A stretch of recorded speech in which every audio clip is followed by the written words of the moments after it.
In this video, I'm going to show you how to change the derailleur cable in a bike. I'm going to be using a mountain bike. The concept is the same no matter what kind of bike you have. Depending on the shifter, you're going to have a little bit different mechanism to get the cable out. I'll be doing this on a Shimano XT shifter. This is a service that you need to do once a year, or if your shifting starts to have a lot of friction, so it takes a lot of effort to move your shift lever. If you've gotten water and stuff inside your cable housing, then you may actually need to change the housing as well.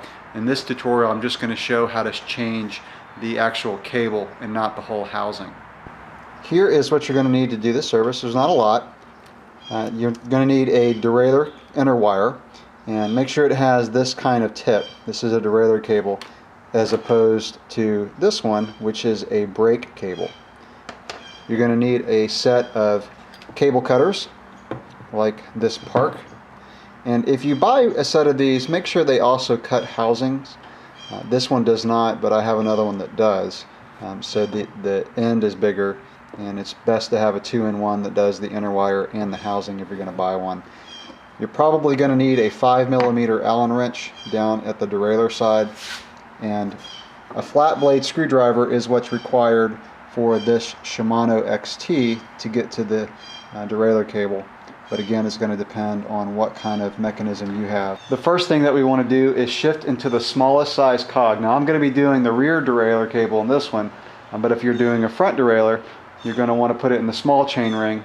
And on this one, typically, it's going to be all the way down to the smallest cog to release all the tension on the derailleur. If you have one of the older Shimano rapid rise derailleurs where they actually release the spring tension going up to the biggest cog, then you'll need to go that way, but those are few and far between now. So release all the tension by going into the smallest cog or the smallest chain ring. Now I'm going to take my 5mm Allen wrench, and I'm going to undo the bolt that holds the derailleur cable in place. Shouldn't be too tight, and then I'm just going to pull it out. Now what we're going to do is we're going to take our cable housing, or not housing cutters, but just cable cutters in this case, and I'm just going to snip off right here. It doesn't really matter where. We're just going to snip above this little crimp so that we can pull the derailleur cable out.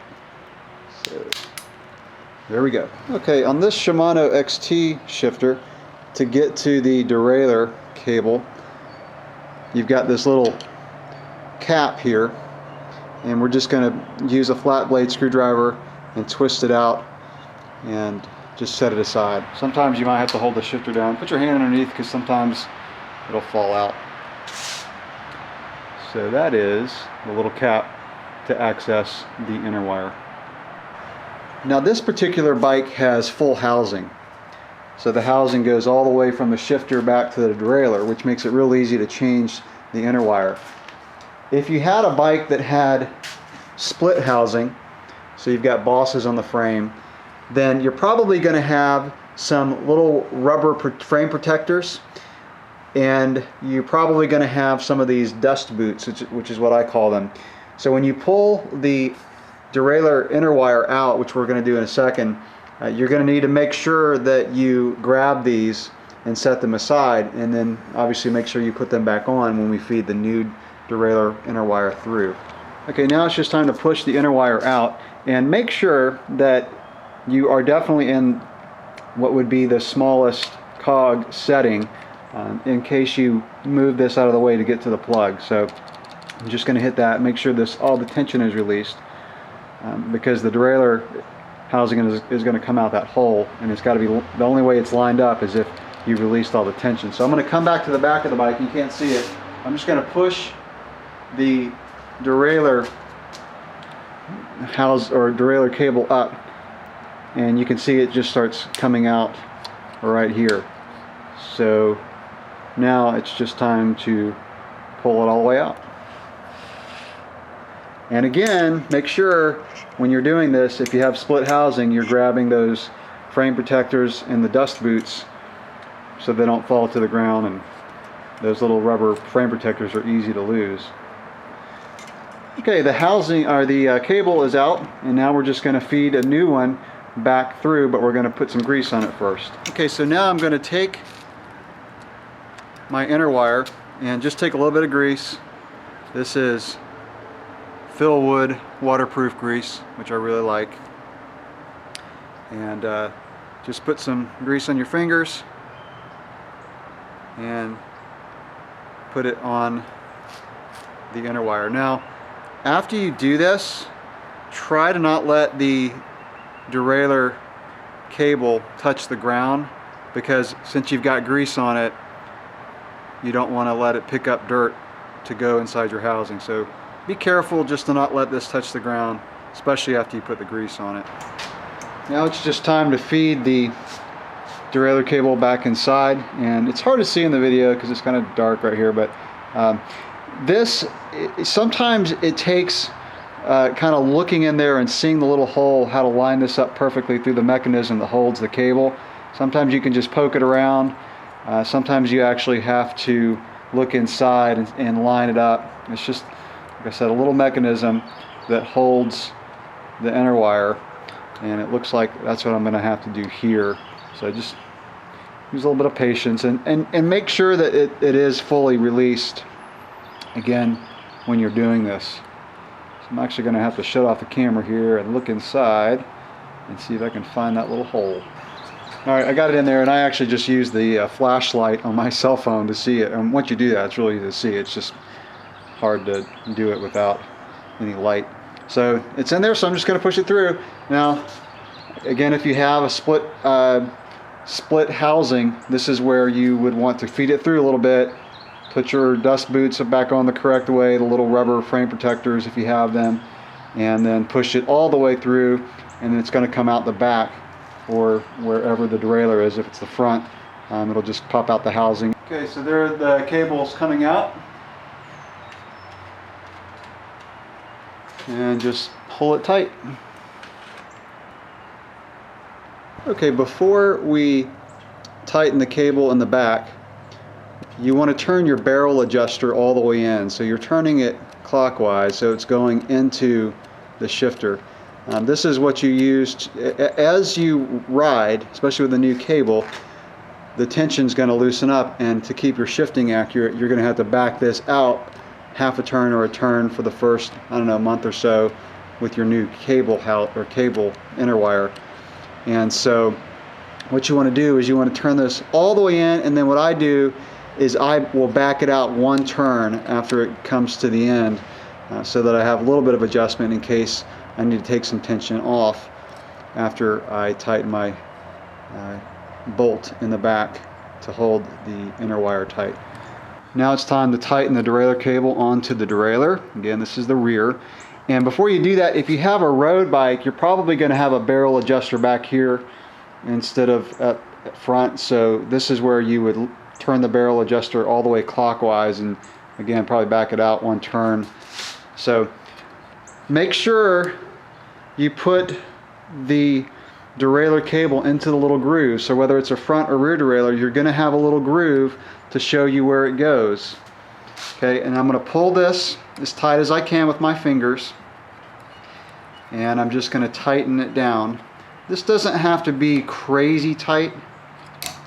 I would say probably about 5 to 7 Newton meters. And before I cut the excess cable, I'm going to make sure my shifting is good, just to make 100% sure we've got enough cable sticking out. So let's check our shifting first. Okay, this is where a stand helps, but it's not crucial. But we're going to just go through our gears, and you may need to, at this point, turn your barrel adjuster. So if you're shifting and it doesn't go up into a smaller gear or bigger cog, or if you're doing the front derailleur, go up into the bigger chainring, then you will need to put some more tension by backing out your barrel adjuster. And I'm not going to go into real detail into how to adjust derailleurs, so that'll be another video.